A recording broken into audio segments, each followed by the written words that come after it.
ভারতের পশ্চিমবঙ্গ রাজ্যে বিজেপি বিরাট বিজয় লাভের পর মুখ্যমন্ত্রী হয়েছেন শুভেন্দু অধিকারী। শুভেন্দু অধিকারী একেবারে অমিত শাহর শিষ্য, বিজেপির প্রভাবশালী নেতা, বিজেপি সরকারের কেন্দ্রীয় স্বরাষ্ট্রমন্ত্রী অমিত শাহ এই শুভেন্দু অধিকারীকে বিজেপির রাজনীতিতে একরকমের তৈরি করেছেন। তৃণমূল কংগ্রেসের মমতা ব্যানার্জির একেবারে ঘনিষ্ঠতম সহযোগী হিসেবে 1998 সালে তৃণমূল কংগ্রেসে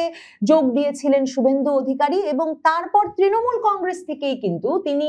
এমনকি মনমোহন সিং এর কেন্দ্রীয় মন্ত্রিসভায়ও জায়গা পেয়েছিলেন। এরপর 2020 সালে স্বরাষ্ট্রমন্ত্রী অমিত শাহর হাত ধরে এই শুভেন্দু অধিকারী বিজেপিতে যোগ দিয়েছিলেন। শুভেন্দু অধিকারী গত 2024 আগস্টের পর থেকে বারবার ভারতীয় সংবাদ মাধ্যমে তো বটেই, পশ্চিমবঙ্গের সংবাদ মাধ্যমে বিশেষভাবে শিরোনাম হয়েছেন বাংলাদেশের সাবেক প্রধানমন্ত্রী শেখ হাসিনার পক্ষে নানা ধরনের জোরালো মন্তব্য করে। বরাবর ভারতের মধ্যে তিনি শীর্ষস্থানীয় রাজনীতিবিদদের একজন, যিনি বারবার শেখ হাসিনার এই যে ভারতে বাস সেই বিষয়টিকে সমর্থন দিয়ে গেছেন, সোচ্চার সমর্থন, এবং বাংলাদেশে শেখ হাসিনার পতন ঘটানোর পেছনে যে পাকিস্তান একটা ষড়যন্ত্রমূলক ভূমিকা পালন করেছে সে কথাটা তিনি বারবার সোচ্চারভাবে বলেছেন।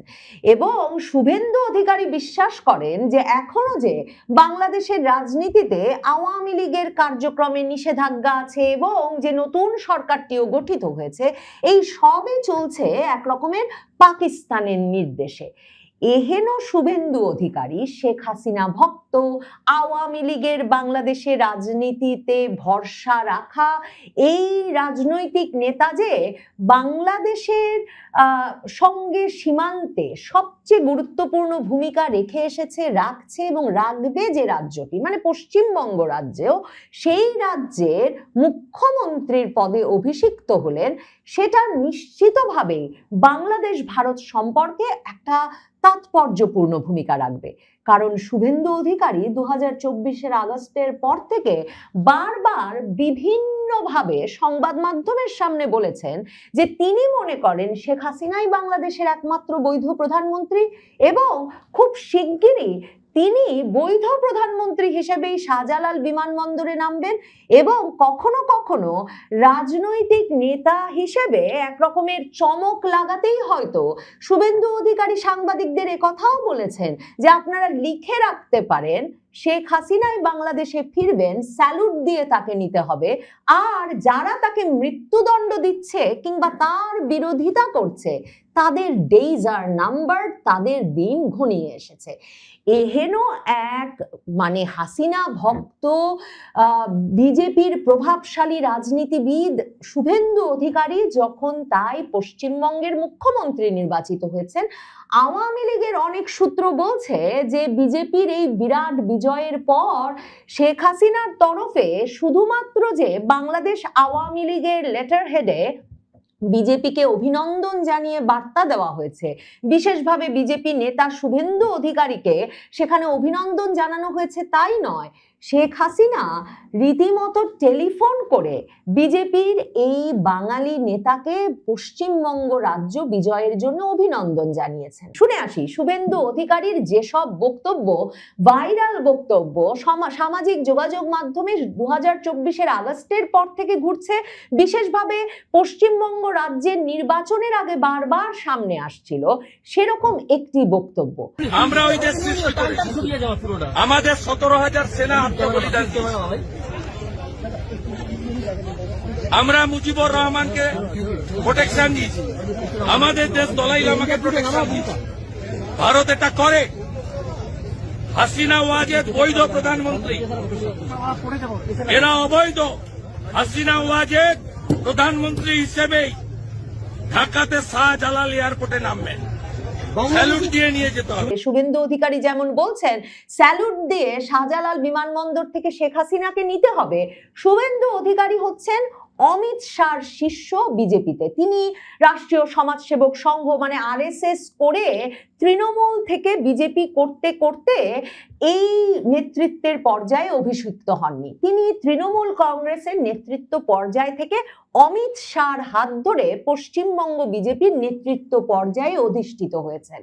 এবং অমিত শাহ হচ্ছেন বিজেপির সেই নেতা যেই নেতা বারবার এই ক্যাম্পেইনকে 2014 সালের নির্বাচনে, যে নির্বাচনে বিজেপি কেন্দ্রীয়ভাবে নির্বাচিত হয়ে ভারতে সরকার গঠন করলো, সেই নির্বাচনের আগ থেকে ভারত থেকে যে বাংলাদেশিদের খেদাতে হবে, বিতাড়ন করতে হবে, বাংলাদেশিদের সরিয়ে দিতে হবে, অনুপ্রবেশকারীদের সরিয়ে দেওয়ার মাধ্যমে ভারতকে রক্ষা করতে হবে, ভারতের জনসংখ্যাকে রক্ষা করতে হবে, এই যে প্রচারণা, এই যে রাজনীতি, সেই রাজনীতির একদম মুখ্য ভূমিকা পালন করে আসছেন। 2018-তে এসে অমিত শাহর একটি বক্তব্য তখন সারা বাংলাদেশের সংবাদ মাধ্যমেও শিরোনাম হয়েছিল, আর ভারতে তো শিরোনাম হয়েছিলই, কারণ 2018-তে আবারও অমিত শাহ এটা মনে করিয়েছিলেন যে বাংলাদেশিরা নাকি ভারত জুড়ে দিমাক বা উইপোকার মতো ছড়িয়ে পড়ছে, এবং সেই উইপোকার মতো ছড়িয়ে পড়া বাংলাদেশি অনুপ্রবেশকারীদের তারা শুধুমাত্র ভারতের সীমান্ত থেকে বের করে দেবেন, মানে ওপারে পাঠিয়ে দেবেন, বাংলাদেশে পাঠিয়ে দেবেন, তাই নয়, তারা ভোটার তালিকা থেকে সরিয়ে ছাড়বেন। এই অবস্থায় শেখ হাসিনা সরকারের পতনের পর 2024-এর আগস্টের পর যখন